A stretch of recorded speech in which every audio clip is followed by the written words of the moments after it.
मैं एक drama, romance, science fiction और थ्रिलर फिल्म दिखाने जा रहा हूँ जिसे पैसेंजर कहा जाता है। आगे देखें और ध्यान रखें। स्टारशिप एवोलॉन ऑटो पायलट पर कॉलोनी वर्ल्ड होमस्टेड 2 के लिए उड़ान भरता है क्योंकि पृथ्वी की आबादी पलायन का सामना करती है। इसमें 5120 साल की यात्रा के लिए हाइबरनेशन में यात्रियों को एक उल्का तूफान का सामना करना पड़ता है, इसलिए बिजली अपने आगे की ढालों को बदल देती है। यह कई उल्काओं से टकराती है, जिसमें एक बड़ा भी शामिल है, जिससे बिजली व्यवस्था बाधित होती है, जिससे नियंत्रण क्षेत्र स्क्रीन पर लाल अलर्ट प्राप्त करता है।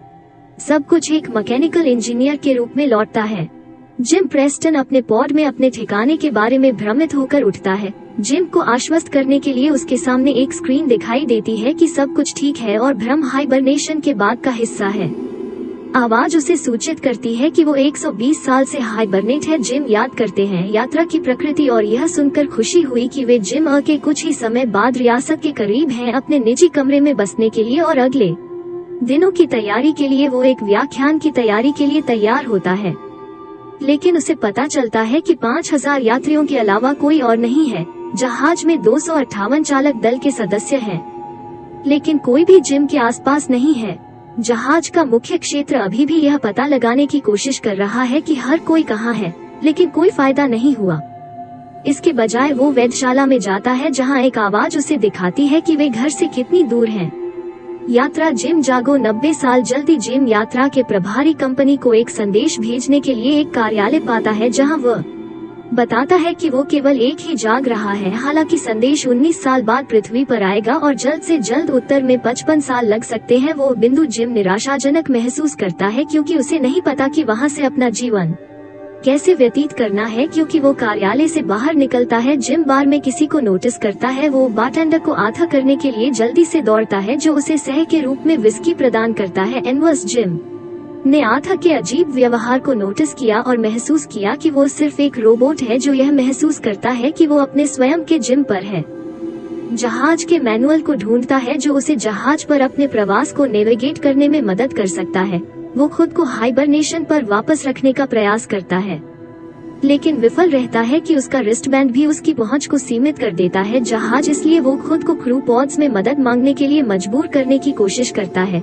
जिम के पास एकमात्र साथी आथा है, जिसकी प्रतिक्रिया कृत्रिम बुद्धि द्वारा संचालित होती है।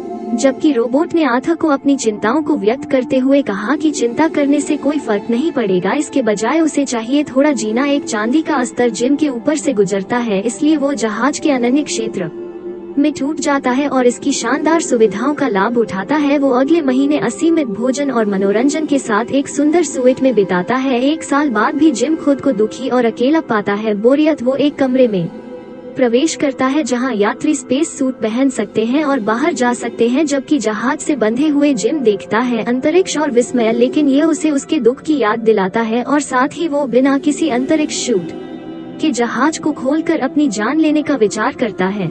लेकिन अंतिम समय में अपना मन बदल देता है। वो वापस हाइबरनेशन रूम में चला जाता है और एक खाली बोतल पर फिसल जाता है। ऊपर वो ऑरोरा लेन नाम की एक खूबसूरत महिला के साथ एक पॉड देखता है। उसकी सुंदरता स्तब्ध हो जाती है, इसलिए वो उसकी यात्री प्रोफाइल का अध्ययन करता है और सीखता है कि वो अपने जीवन के रोमांच के लिए होमस्टेड 2 के रास्ते में एक पत्रकार है। वो कहने के लिए एकदम सही है कि वो कम से कम बैठता है उसके बारे में लगातार और अधिक सीखते हुए वो बहस करता है कि उसे जगाना है या नहीं, यह जानते हुए कि ऐसा करने से उसे जहाज पर मौत के घाट उतार दिया जाएगा। लेकिन वो अकेले 1 साल के बाद अलगाव को नहीं संभाल सकता है, इसलिए वो उसे ऑरोरा की फली को मैन्युअल रूप से जगाता है, सक्रिय करता है, जो उसे कुछ ही मिनटों में होश में लाता है। जिम अपने निर्णय के अविश्वास में अपने कमरे में छिप जाता है। कुछ समय बाद जिम ऑरोरा से मिलता है जैसे कि वो उसे नहीं जानता और समझाता है कि वे बहुत दूर जाग गए दूसरों की तुलना में। वो उसे जहाज के चारों ओर दिखाता है और ऑरोरा घबराहट वो अपने पॉड पर लौटने के लिए हाइबरनेशन रूम में वापस जाती है, लेकिन जिमिन बताते हैं कि उस रात बाद में यह बेकार है। जिम ने आथा को इस तथ्य को रखने के लिए कहा कि उसने ऑरोरा को एक रहस्य बना दिया और वो अगले दिन सहमत है कि एक रोरी और जिम समस्या को ठीक करने के बारे में बात करते हैं। लेकिन हाइबरनेशन पॉड को ठीक करने का कोई तरीका नहीं है क्योंकि उनके संसाधन सीमित हैं। ऑरोरा अपने अनुभव के बारे में लिखना शुरू कर देता है क्योंकि वो जहाज के अंदर रहना सीखती है। उसकी दैनिक दिनचर्या में तैराकी शामिल है और जिम की तुलना में सवारी करना। उसने जहाज पर मरने के अपने भाग्य को स्वीकार नहीं किया है। जिम अरोरा को जहाज की मनोरंजन सुविधाओं को दिखाता है और वे एक साथ अपने समय का आनंद लेते हैं। वो उसे आर्थर से भी मिलवाता है जो अभी भी अपने जिम के आकर्षण से रहस्य रखता है। अरोरा दिनों के रूप में बढ़ता है जैसे ही वे एक दूसरे को जानते हैं।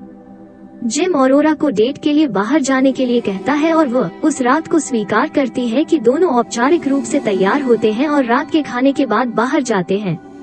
उनका भोजन जिम अरोरा को तैयार करने के लिए स्पेस सूट रूम में ले जाता है और बाहर जाता है। यह उसका पहली बार कुछ देखने और अनुभव करने के लिए इतना असली है कि वे हाथ पकड़ते हैं क्योंकि वे अंतरिक्ष में तैरते हैं। और अरोरा ईमानदारी से जिम के कमरे में जाने के तुरंत बाद रात के लिए धन्यवाद करते हैं और वे अगले कुछ दिनों के लिए एक साथ एक अंतरंग पल बिताएं। वे खुशी खुशी अपना सारा समय एक साथ बिताते हैं और अरोरा सोचता है कि वे स्टार क्रॉस प्रेमी हैं। वे सब कुछ एक साथ करते हैं जैसे मनोरंजन क्षेत्र का उपयोग करना और अरोरा के जन्मदिन पर सितारों को देखना। जहाज पास से गुजरता है एक बड़ा सितारा और वे दोनों इसे देखने की खाड़ी से देखते हैं। जिम उसके लिए एक साधारण रात का खाना तैयार करता है और कुछ पे के लिए बार में जाता है। जब जिम उन्हें विशेष पे देता है अरोरा आर्थर को सूचित करता है कि उसके और जिम में कोई रहस्य नहीं है और जिम इस बात से बेखबर है कि आर्थर यह उसे सच जानने के रूप में मानती है।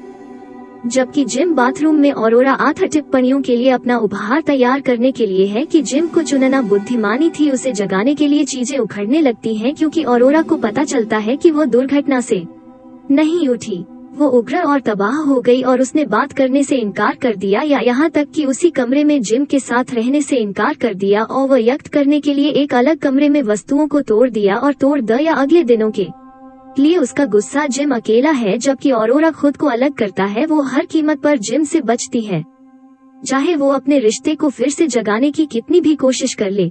एक रात अरोरा जिम के कमरे में घुस जाती है और सोते समय उसे घूंसा मारती है। वो उसे एक कौवा से मारने का प्रयास करती है गुस्से से बाहर, लेकिन वो उसे खत्म नहीं करने का फैसला करती है। एक दिन जिम माफी मांगने के लिए जहाज के इंटरकॉम का उपयोग करता है लेकिन अरोरा चिल्लाती है कि उसने अपनी जान ले ली। वो अपने यात्री लॉग से अपने दोस्तों के वीडियो देखकर तनाव का सामना करती है। जबकि यह चल रहा है नियंत्रण कक्ष है अधिक से अधिक सिस्टम विफलता अलार्म प्राप्त करना। जिम और अरोरा सफाई रोबोट और खाद्य मशीन में दोष नोटिस करते हैं जिसमें सिस्टम विफलता होती है। एक दिन गस मैनकुसो नामक एक चालक दल के सदस्य ने हमें एस इंटरकॉम और जहाज के मुख्य क्षेत्र में समाप्त होता है जैसे कि जिम और अरोरा गस भी हाइबरनेशन पॉड विफलताओं के कारण जल्दी जाग गए। उनके अनुसार पॉड फेल प्रूफ होना चाहिए, इसलिए कुछ महत्वपूर्ण गलत या दोषपूर्ण होना चाहिए। उसका रिस्टबैंड उन्हें कमान तक पहुंचने की अनुमति देता है, केंद्र जहां उन्हें पता चलता है कि जहाज के स्वचालित निदान विफल हो गए हैं, जिससे उन्हें प्रत्येक डेक का निरीक्षण करने की आवश्यकता होती है। भौतिक रूप से गस जिम के हाइबरनेशन पॉड की जांच करता है और उसे सूचित करता है कि समस्या गस के पॉड के लिए जली हुई घड़ी की चिप थी। सिस्टम विफलताओं का एक गुच्छा उसी समय हुआ था जो कि है अधिक जटिल। वो अरोरा के पॉड की भी जांच करता है और महसूस करता है कि पूरे अंतरिक्ष यान ने क्या किया है। पूरे चालक दल और यात्रियों को अंतरिक्ष में मरने के कगार पर है। प्राथमिक इंजन खंड को सबसे पहले नुकसान पहुंचाया गया था, लेकिन उन्हें एक भौतिक निरीक्षण करना होगा। पता लगाएं कि गस हाइबरनेशन हैंगओवर महसूस करने के बाद खुद को कहां क्षमा करता है और उस रात खून खांसता है। अरोरा को कठिनाई होती है, सो रही है, इसलिए वो अपने दिमाग को साफ करने के लिए तैरने का फैसला करती है, लेकिन जहाज को गुरुत्वाकर्षण हानि का अनुभव होता है जिससे पानी हवा में तैरता है। अरोरा कुछ समय के लिए पानी के अंदर फंस जाता है लेकिन गुरुत्वाकर्षण वापस आ जाता है और वो सुरक्षित है। इस बीच जिम भी अचानक गिरने के बाद जाग जाता है और जांच करता है। उन तीनों में से हर कोई नियंत्रण कक्ष में मिलता है और पता चलता है कि वे बढ़ती विफलताओं का सामना कर रहे हैं। गस कैस्केडिंग समस्याओं का पता लगाता है और कंप्यूटर एक कालक्रम बनाता है जो 2 साल पहले हुई प्रारंभिक विफलता का खुलासा करता है। वो यह निष्कर्ष निकालता है कि प्रारंभिक विफलताओं के परिणामस्वरूप बिजली का विचलन हुआ, लोड को फिर से बराबर करने का प्रयास किया गया लेकिन यह बहुत भारी हो गया, जिसके परिणामस्वरूप बाद में विफलताओं के साथ एक समाधान गस गिर गया। इसलिए जिम और अरोरा उसे अस्पताल में ले आए। उन्होंने उसे अपने महत्वपूर्ण संकेतों की जांच के लिए एक ऑटो डायग्नोस्टिक स्कैनर में डाल दिया क्योंकि दोषपूर्ण हाइबरनेशन पॉड उसके पूरे शरीर में कई परिगलन हैं। 612 विकारों की राशि, मृत्यु अपरिहार्य है। मच इन गस को 2 घातक गोलियों के साथ अपने कष्टों को कम करने के लिए खुद को बंद करने का विकल्प देता है। गस अपने जीवन पर चिंतन करने के लिए कुछ समय अकेले बिताता है क्योंकि वो आंसू बहाता है। वो अपने चालक दल की वर्दी पर डालता है और मरने के लिए तैयार होता है। फिर उसके साथ जिम और अरोरा को अपना कलाईबंद सौंप देता है। वो इसे जहाज के क्षेत्रों में बनाते हैं जहां उन्हें चीजों को सुधारने की आवश्यकता होती है। गस उन दोनों को एक दूसरे की देखभाल करने और एक साथ काम करने की याद दिलाता है। जैसे वो मर जाता है, सिस्टम एक और विफलता का अनुभव करता है और जहाज रेड अलर्ट पर है। अरोरा और जिम की जरूरत है जिस तरह से गुरुत्वाकर्षण अक्षम है। उस समस्या का निवारण करने के लिए जहाज के इंजीनियरिंग विभाग में जाएं और वे दोनों एक बिंदु पर तैरते और गिरते हैं। वे बार में आथा से टकराते हैं जो दोषपूर्ण कार्य करता है, इसलिए जिम ने आथा को उसके हार्डवेयर को तोड़ने से रोकने के लिए उसे बंद कर दिया। इंजीनियरिंग अरोरा और जिम एक उल्कापिंड के कारण एक छेद की खोज करते हैं जो जहाज के प्रमुख स्थानों के माध्यम से चलता है। अरोरा लगभग चूसा जाता है जब वे छेद में एक छेद के कारण दरवाजे खोलते हैं तो जिम का उपयोग करता है एक तरल मुहर छेद को और सील करने के लिए। जब वो उसे एक गोली के साथ अवरुद्ध करता है तो वो उसे देता है क्योंकि ऑक्सीजन का स्तर सामान्य हो जाता है। वे जहाज में और छेद ढूंढते हैं। वे दूसरे कमरे में प्रवेश करते हैं और पता चलता है कि रिएक्टर नियंत्रण कंप्यूटर गड़बड़ और यादृच्छिक सिस्टम विफलताओं का कारण बनता है। जहाज में वो टूटे हुए मॉड्यूल को बदल देता है, लेकिन फ्यूजन एग्जॉस्ट इंजन को आगे की क्षति को रोकने के लिए निकाल दिया जाना चाहिए। जिम को इसे मैन्युअल रूप से ठीक करने के लिए बाहर जाना पड़ता है और जिम के जाने से पहले गस के रिस्टबैंड को अरोरा को सौंप देता है। अरोरा उसे बताता है कि उसे वापस आना होगा क्योंकि वो नहीं कर सकती उसके बिना।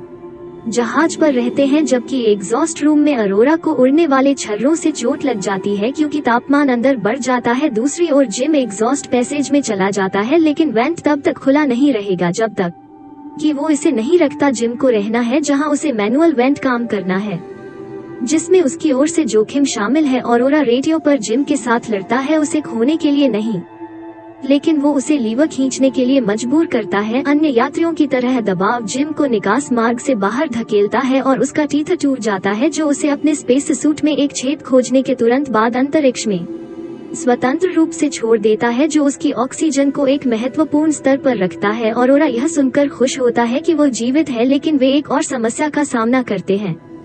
जिम अरोरा को अलविदा कहता है और उसने उसके साथ जो किया उसके लिए माफी मांगता है, लेकिन उसने अरोरा को छोड़ने से इनकार कर दिया और स्पेस सूट के कमरे में भाग गया और उस विशाल स्थान में जिम की तलाश की जहां वो उसे पुनः प्राप्त करती है।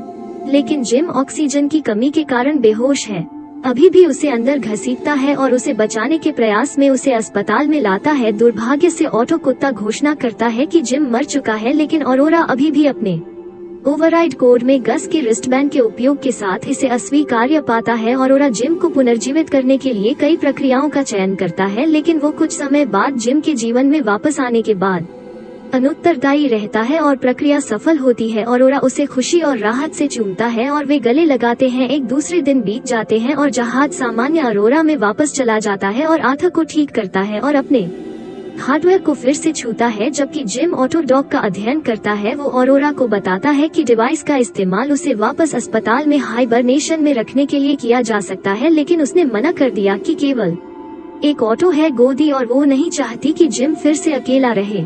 वो जागते रहना और अपना शेष जीवन उसके साथ जहाज पर बिताना चुनती है, भले ही वे घर तक न पहुँचे तो। जिम अरोरा को वो अंगूठी देता है जिसे उसने उसे पहले देने की योजना बनाई थी और वे खुशी से रहते हैं। 88 साल बाद जहाज होमस्टेड 2 तक पहुंचता है और अन्य चालक दल के सदस्य हाइबरनेशन से जागते हैं और आश्चर्य करते हैं कि जहाज पेड़ों और पिछली दाखलताओं के साथ साथ वनस्पति और पक्षियों से भरा हुआ है। अरोरा की आवाज कहानी पढ़ती है कि वो जिम से कैसे मिली थी, जो वर्णन करती है उन्होंने जहाज पर अपना सुखी जीवन कैसे बिताया। इस तरह के और वीडियो देखने के लिए सदस्यता लें और सूचनाओं को चालू करें और इसे छोड़ दें। यह वास्तव में चैनल को देखने में मदद करता है। संगीत देखने के लिए धन्यवाद।